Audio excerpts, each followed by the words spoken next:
Hello नमस्कार आदाब सलाम सत श्री अकाल। केम छो कसे काय केरो हाल है केनाची यहाँ सब कैसन वानी हाउ आर यू, कैसे हैं आप लोग। उम्मीद करता हूँ कि आप लोग बहुत अच्छे होंगे, स्वस्थ होंगे, दुरुस्त होंगे और आपका समय बहुत मजे में बीत रहा होगा। मित्रों, आज के इस वीडियो में हम चर्चा करने जा रहे हैं मिथुन राशिफल अक्टूबर 2021 के बारे में। देख रहा हूँ इतना ज़्यादा स्कैम हो रहा है आपके बारे में, मिथुन राशि के बारे में, वृषभ राशि, मेष राशि, 12 के 12 राशि के बारे में। यूट्यूब पर बहुत सारी वीडियो आ गई होगी जिसमें लिखा हुआ होगा कि अभी आप करोड़पति बन जाओगे, अभी अगले महीने में आपको बहुत बड़ा बंगला प्राप्त होने वाला है। क्या बताऊं, उन सब को देखते हुए ही मैं राशिफल नहीं बना रहा था, जैसा कि आप जानते हो। लेकिन उन सब को देखते ही आपको मैं ये बताने वाला हूं कि आखिर राशिफल देखा कैसे जाता है। अगली बार से अगर राजा मिश्रा ने वीडियो नहीं भी डाला तो भी आप खुद, जो लोग हमारे व्यूअर हैं, वो अपनी राशि देख सकें। आप ये निकाल सकते हो कि आपका आने वाले वक्त में किस महीने में सूर्य के गोचर के आधार पर में आपका राशि अच्छा रहने वाला है या बुरा रहने वाला है। आइए चर्चा को आरंभ करते हैं और आपको सही और सटीक जानकारी देता हूं, बिना आपकी चमचागिरी किए हुए, बिना आपके बारे में ये कहे हुए कि आप अभी अगले महीने में प्रधानमंत्री बनने वाले हो। चलिए चर्चा शुरू करते हैं। मित्रों, ये जो है सो मिथुन राशि की कुंडली है। चंद्र कुंडली के आधार पर में राशिफल देखा जाता है। चंद्र कुंडली में सूर्य का गोचर किस भाव में हो रहा है, उस भाव के लिए सूर्य के गोचर का कितना अच्छा या बुरा फल है, इस बात पर में ये निर्णय होता है कि आपका वो समय कितना अच्छा और कितना बुरा रहने वाला है। एक बार आप फिर से सुन लें कि ये एक सामान्य राशिफल है। कुंडली का विश्लेषण जो होता है वो सबसे सटीक और परफेक्ट होता है, लेकिन राशिफल एक सामान्य चीजें हैं, ये आपको समझना होगा। वीडियो को तो शुरू करूंगा, लेकिन उससे पहले मेरा आपसे निवेदन है कि वीडियो को लाइक कर दें ताकि आप वीडियो देखते देखते भूल ना जाएं लाइक करना। लाइक हो गया, उम्मीद करता हूं आपका लाइक हो गया होगा। अब वीडियो शुरू करते हैं। मित्रों, 17 सितंबर से ही 17 अक्टूबर तक सूर्य कन्या राशि में रहेंगे। यानी कि ये जो मैं वीडियो बता रहा हूँ अभी राशिफल का है, तो ये अक्टूबर महीने का राशिफल, लेकिन अब देखने की बात ये है, समझने की बात ये है कि 17 सितंबर से ही सूर्यदेव आपके चंद्र कुंडली के चतुर्थ भाव में आ जाएंगे, जिस पर में 17 अक्टूबर तक वो यहीं पे रहेंगे। और गोचर में सूर्य का चौथे भाव में प्रवेश करना अच्छा फल नहीं देता है, तो मैं कैसे आपको कह दूं कि आपको बहुत कुछ अच्छा मिलने वाला है। पॉसिबल नहीं है। चलिए मैं आपको बताता हूं। सूर्य का चौथे भाव में बैठना, कन्या राशि में प्रवेश 17 सितंबर से ही आपका एक तरह से बुरा समय शुरू हो चुका है और 17 अक्टूबर तक थोड़ा खराब ही रहने वाला है। जैसे कि मानसिक रूप से आप परेशान हो सकते हो, मेंटली अभी आपको अपने आप को संभाल करके चलने की ज़रूरत है। कड़वी बातें सुनोगे तो ही आप इस वीडियो को देख पाओगे, नहीं तो आप नहीं देख पाओगे। तो मानसिक रूप से आप परेशान हो जाओगे। अभी मानसिक रूप से आपको अपने आप को संभालने की बहुत ज़्यादा आवश्यकता है। हो सकता है किसी ज़मीन के विवाद में पड़ जाओ, लफड़े में पड़ जाओ और वहाँ से आपको बच करके अभी कट करके निकलने की ज़रूरत है। ज़मीन के विवाद में पड़ने की आवश्यकता नहीं है। आपके माता का स्वास्थ्य अभी खराब हो सकता है, डैमेज हो सकता है, इसलिए माता का ध्यान भी रखना परम आवश्यक है। मकान के सुख का योग कम बन रहा है। अभी हो सकता है अपने मकान को छोड़ करके कहीं और जाना पड़े। पॉसिबल है, संभव है। किसी भी प्रकार के प्रॉपर्टी से संबंधित कोई विवाद हो सकता है और आप परेशान हो सकते हो, इसलिए इन सब से बच करके संभल के रहना आवश्यक है। सूर्य की सीधी दृष्टि पर रही आपके कर्म भाव पर में, दशम भाव पर में। अब आपका काम धंधा इस समय में बढ़िया नहीं चलने वाला है, जिस कारण से आप थोड़े से परेशान हो जाओगे, थोड़े से परेशानी महसूस करोगे, मानसिक परेशानी ज़्यादा हो जाएगी। तो ये सब जो है सूर्य की दृष्टि के कारण और सूर्य के बैठने के कारण आपको 16 सितंबर से लेकर के 16 अक्टूबर तक ये परेशानी आने वाली है।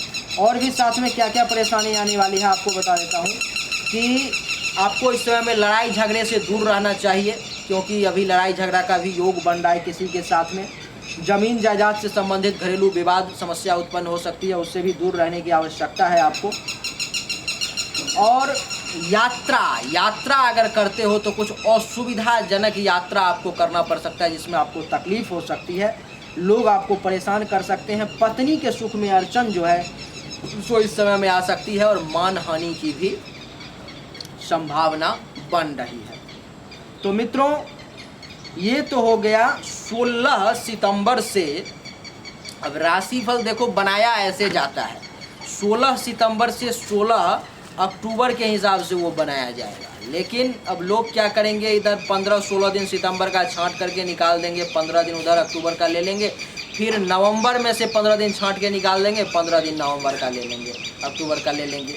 तो इसमें बड़ी हौच पौच हो जाती है, वो सही नहीं रहता वो। लेकिन चलो बताता हूँ मैं आपको।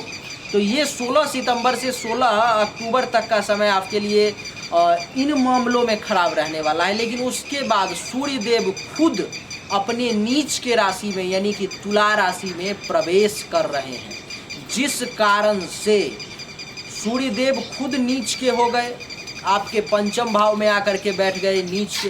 तो जिसको भी थोड़ा सा भी ज्ञान होगा ज्योतिष का, एस्ट्रोलॉजी का, वो व्यक्ति आपको इस बात को कतई नहीं कहेगा कि सूर्यदेव पंचम भाव में आ गए तो खूब पैसा आने वाला है, बिल्कुल नहीं कहेगा। आपको खुश करने के लिए चमचागिरी में कह दे वो अलग बात है, लेकिन वो मेरी आदत नहीं। तो मैं आपको सही जानकारी दे रहा हूँ, सूर्यदेव नीच के जैसे ही हो जाएंगे समय और ज़्यादा खराब हो जाएगा।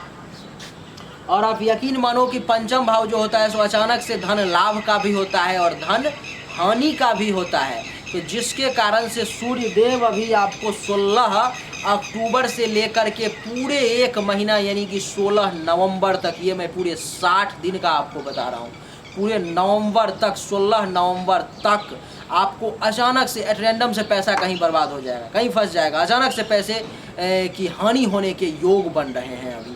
उसके बाद आपके संतान को हेल्थ वाइज कुछ ना कुछ इशू आ सकता है, अगर आपके बच्चे हैं, शादी वगैरह हो चुकी है तो।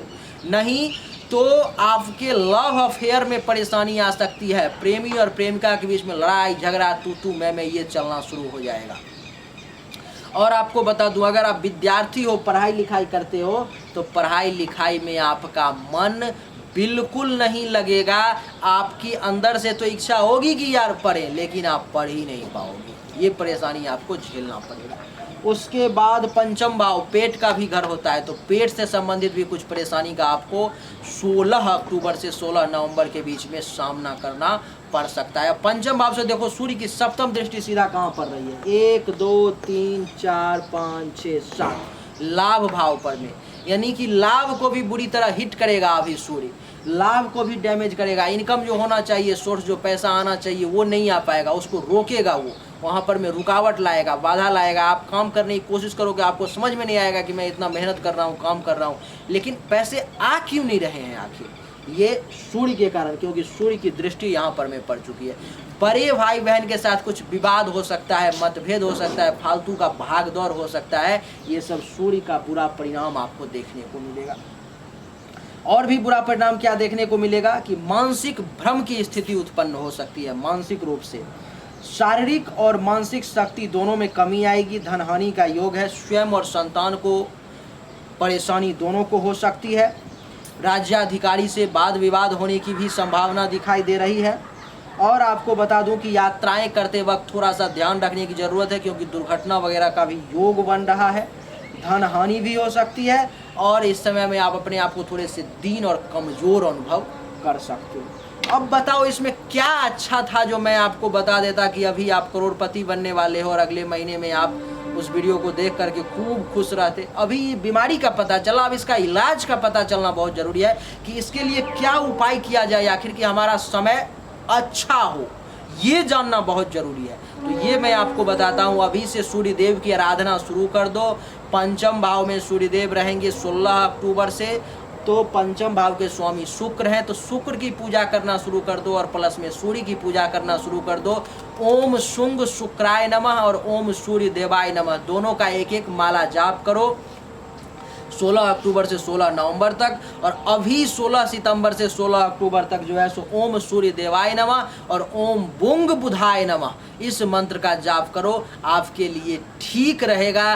नहीं तो समय खराब है और आप ऐसे ही बस सुनते रह जाओ कि बढ़िया है बढ़िया है बढ़िया है, और उसमें भटकते रह जाओगे, मिलने वाला कुछ नहीं है।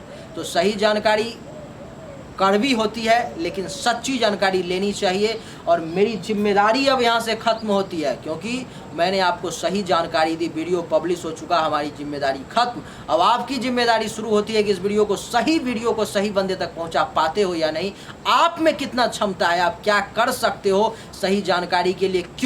क्योंकि आप ज्योतिष का ये वीडियो अगर देख रहे हो, इसका मतलब ज्योतिष के प्रति आपके मन में आस्था और विश्वास है। तो आस्था और विश्वास है तो इसको सही बंदे तक पहुंचाओ, सही लोगों तक पहुंचाओ। सही जानकारी हर व्यक्ति को मिलनी चाहिए, ये उनका अधिकार है। और ये जो फालतू का ड्रामा करके बैठे हुए, उनका भंडाफोड़ होना चाहिए। इसके लिए मैं अकेला आवाज़ उठा रहा हूँ, मैं अकेला कुछ नहीं कर सकता, आप सबको साथ आना पड़ेगा। उम्मीद करता हूँ कि आपको हमारा ये वीडियो पसंद आया होगा। अगर पसंद आया तो इस वीडियो को लाइक करें, शेयर करें, चैनल को सब्सक्राइब करके इसके बेल आइकन के बटन को दबा दें। आप सभी का एक बार फिर से बहुत बहुत धन्यवाद। Thank you so much. जय हिंद, वंदे मातरम।